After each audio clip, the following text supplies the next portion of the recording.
Hey everyone, Derek Mordica from the Southern Area YMCA with you again this week to discuss our YMCA life skills session.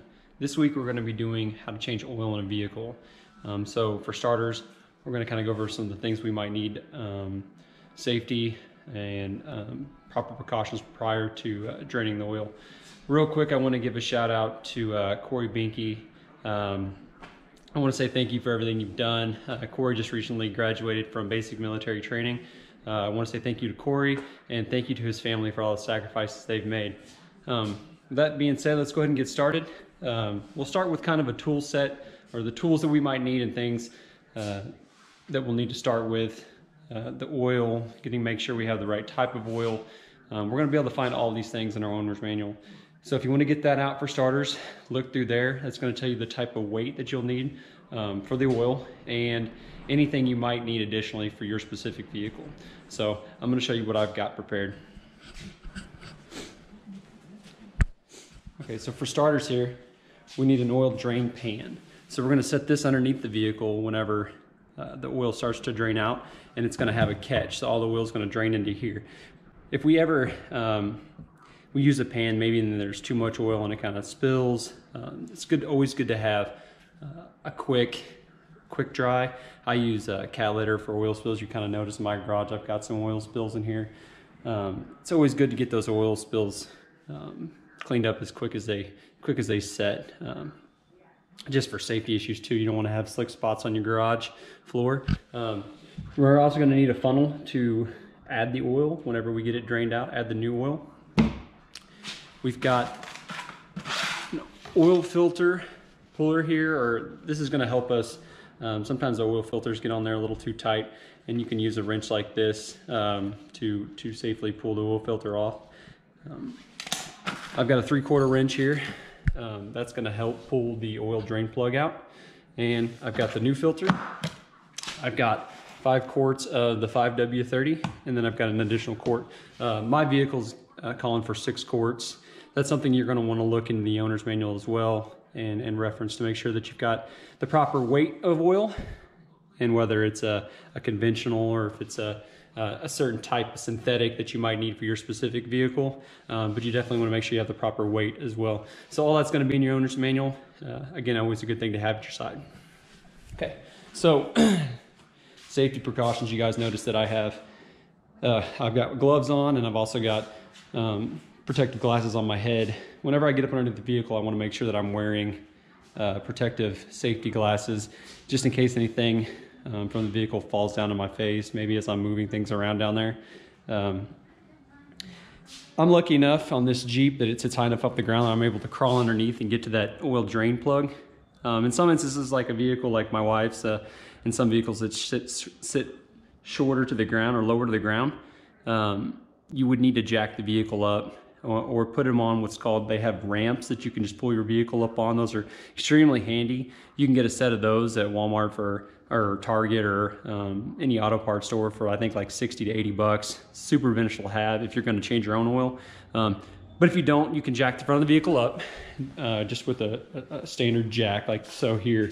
And you would jack just in the front of the vehicle here, jack that up, and then you're going to put it on jack stands. So I've got my jack stands over here. You're just going to put those on the chassis on each side. So you would put them right on the frame side there, and then on the other side, and lower those down on those.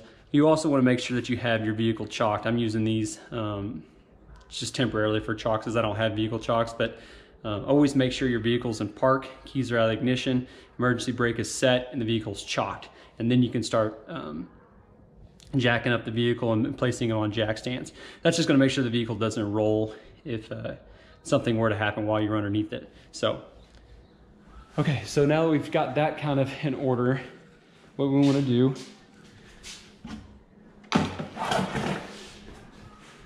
we're going to place the drain pan underneath the plug here, and I'll kind of show you what the plug looks like.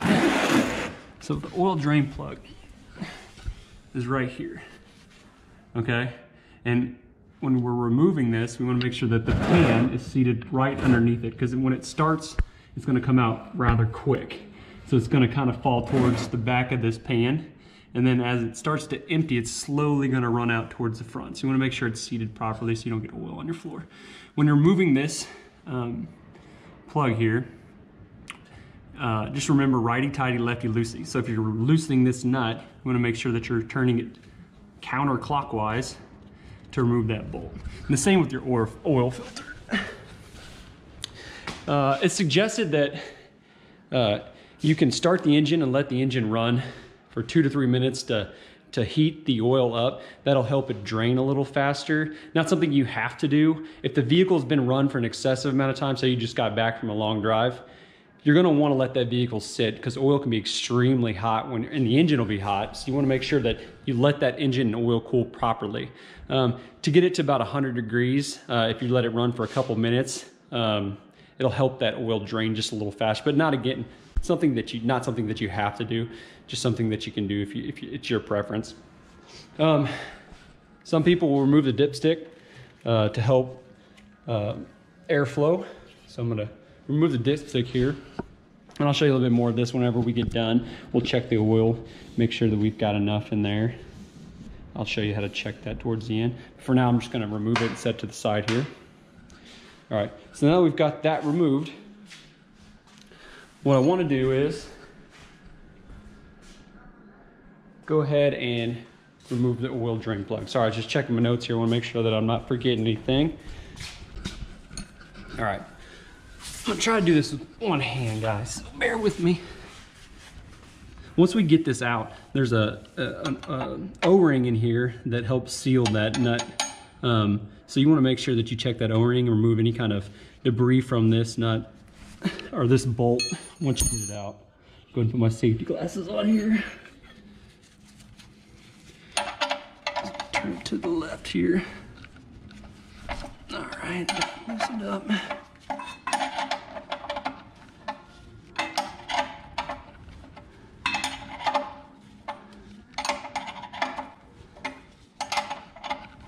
All right, once we got it just slightly loose here, we can loosen it with our hands the rest of the way. So we'll just spin it here. You're gonna wanna make sure that as that nut gets loose, that oil's gonna start spilling out of there. So make sure you make room for that oil to come out. And I just let that nut just drop right into the bucket. You can clean it off after.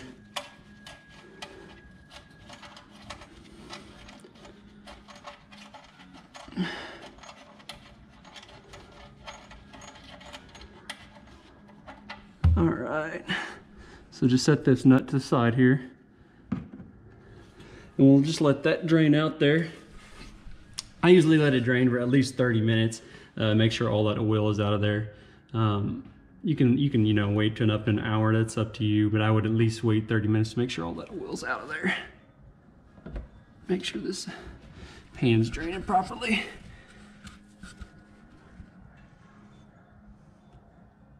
All right, we're gonna let that drain for now, and then we'll come back and I'll show you how to put the new filter on and put the new oil in.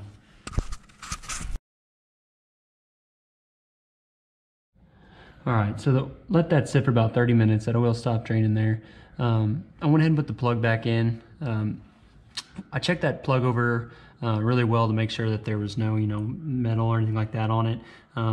And it's got an O-ring on it, and you want to make sure that that O-ring is seated properly on it and it doesn't have any signs of wear. If it does, you're going to want to replace that O-ring because that's what's going to keep this sealed up properly, make sure that there's no oil leaks. So once we've got that back in, we want to go ahead and remove our oil filter.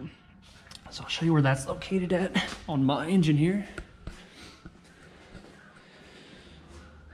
Okay, a couple things you might need. We've got this filter wrench here. We might not need it. Sometimes they're on there pretty snug and you have to get that on there to get it off, or put that on there to get it off. But this one probably on here, hand tightened, so I think I can get it. I want to make sure that I pull this pan over to this side, because whenever I pull that off, that oil's going to leak out of that filter and onto the ground, or down into the pan. So you want to make sure that it's over the proper side of the engine so that we don't get oil on the floor. So just slide this over, just like so. And it's the same with the nut, righty tighty, lefty loosey. So I'm going to go ahead and turn on this here. All right. Just gonna slide off, and you'll kind of notice that oil's starting to come out of that just a little bit. When this comes off, you want to make sure that that O-ring on these filters is on it and not attached to the side of the engine here. So pull this up, and you'll notice it's still attached there. So I'm gonna take this and I'm just gonna set it in here and let the rest of that oil kind of drain out of this into that pan there. So next thing we're gonna do is put the new oil filter on. So we're doing this. We have our oil filter here. What I do is make sure I run a little bead, a thin bead of oil along the rim of this O-ring here. So what I'll do is I'll just dip my finger down in here just like this, and I'll just run a nice thin bead of oil just along that, like so here. Just like that. And then we're going to touch the new filter.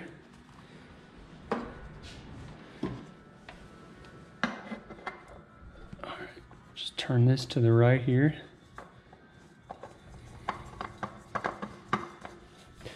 Get that on there nice and snug, just like that. All right. So I went ahead and replaced the dipstick as well after I got done draining the pan. So put that back in there, and then we can remove our oil cap here and go ahead and start filling. So take this out. Make sure we put our funnel in here, just like that. I'm just gonna add a quart here. It'd be kind of difficult to pour that 5 quart in there by myself with just one hand. I don't want to make a mess, so I'm just going to add a quart and kind of show you guys how you want to pour this nice and slow here. That way it doesn't spill out.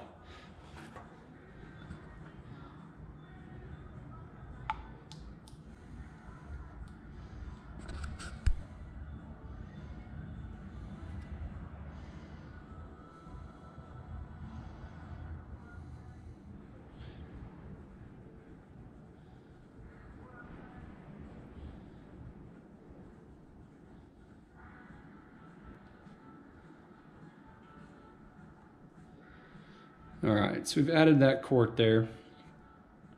So once we've got the recommended amount of oil added to our vehicle, we'll start the engine, let it run for 30 seconds to a minute or so, and then we can check the dipstick to kind of see where the oil level's at. If we add the appropriate amount, the dipstick should show full. If it shows below that, we might need to add just a little bit more. So pull the dipstick out here, down here, and then we'll stick it back in. We'll check the oil level here. It's going to probably show a little low because I've got a quart of oil in there. Still need to add the rest of that. So look at it here. Yeah, it's not showing that I've got much in there at all, actually. So you notice the add and full. If you're right there at the 2 dots where the full line is, that means that you're perfect. You don't need to add any oil. If you're below that line, you need to kind of add as needed to make sure you've got the proper amount of oil in the case there. All right, so that's my tutorial on how to change the oil. You guys have any questions or concerns, please just feel free to comment below. You guys have any suggestions, some life skill sessions that you'd like to see again, please just let us know. We're happy to do what we can. With that being said, you guys enjoy your weekend, and we'll see you next time. Thanks.